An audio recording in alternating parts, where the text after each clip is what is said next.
அஸ்ஸலாமு அலைக்கும் வரஹ்மத்துல்லாஹி வபரகாத்துஹு.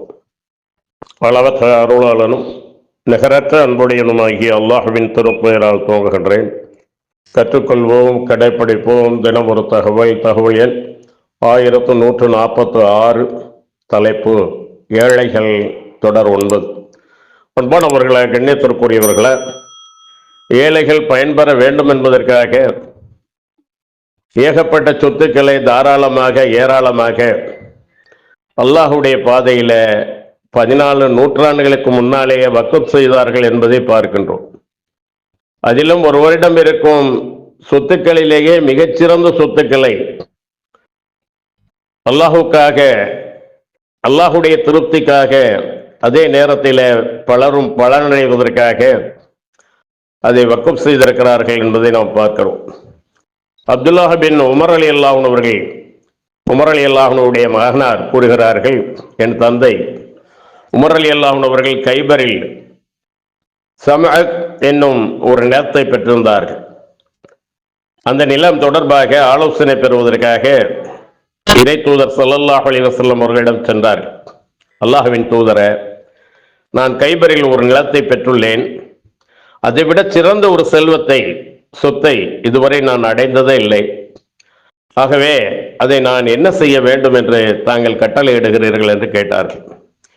நபி ஸல்லல்லாஹு அலைஹி வஸல்லம் அவர்கள், நீங்கள் விரும்பினால் அந்த நிலத்தை நீங்களே வைத்துக்கொண்டு அதன் விளைச்சலை தர்மம் செய்து விடுங்கள் என்று கூறினார்கள்.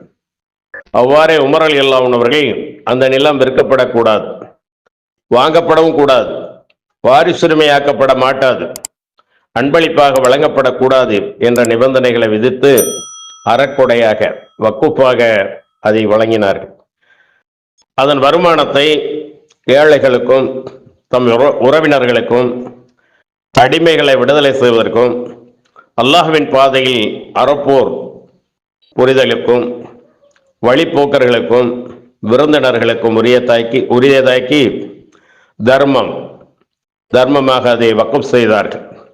அதை பராமரிக்கும் பொறுப்பேற்றிருப்பவர், அந்த நிலத்தை பராமரிக்கும் பொறுப்பேற்றிருப்பவர் அதிலிருந்து எடுத்து தமக்கென்று சேமித்து வைக்காமல் நியாயமான அளவில் உண்பதும் தம் தோழருக்கு உணவளிப்பதும் குற்றமில்லை என்றும் எழுதி வைத்தார்கள். இச்செய்தி சஹீஹ் முஸ்லிமில் பதிவு செய்யப்பட்டிருக்கிறது.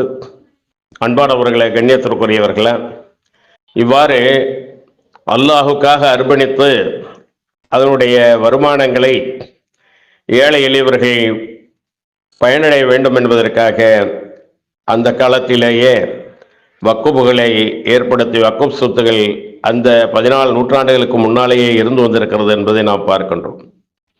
ஆகவே இந்த வக்குப் சொத்துக்கள் யாருடைய சொத்துக்களும் அல்ல, அது ஏக இறைவனின் சொத்துக்கள். சொல்லுவார்கள், சிவன் சொத்து குலநாசம் என்று.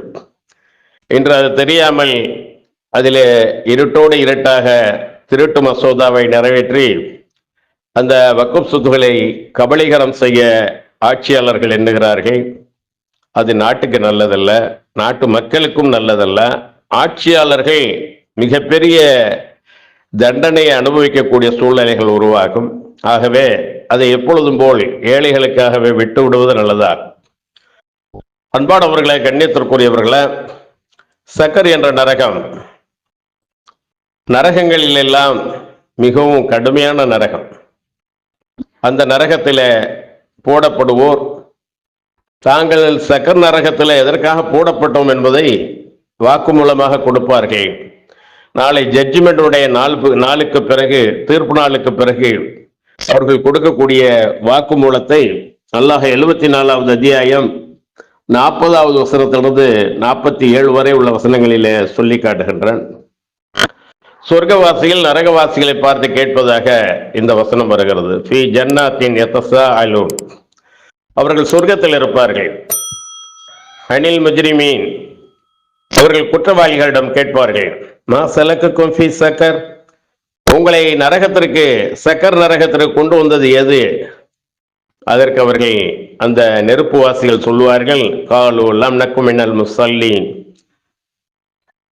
நாங்கள் தொழக்கூடியவர்களாக இருக்கவில்லை.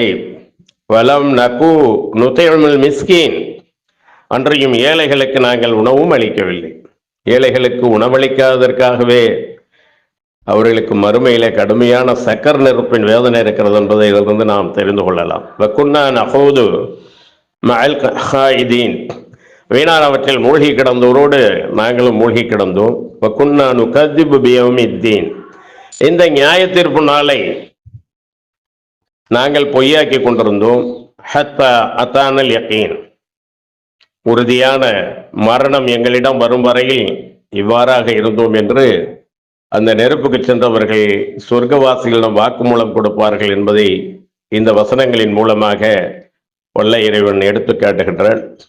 ஆகவே சக்கருக்கு சென்று விடாமல் இருப்பதற்கு தொழுகையை முறையாக நிலைநிறுத்த வேண்டும், ஏழைகளுக்கு உணவளிக்க வேண்டும், வீணானவற்றில் மூழ்கி கிடப்போரோடு நாமும் மூழ்கி கிடக்காமல் நம்முடைய பணிகளை செவ்வனே செய்ய வேண்டும்.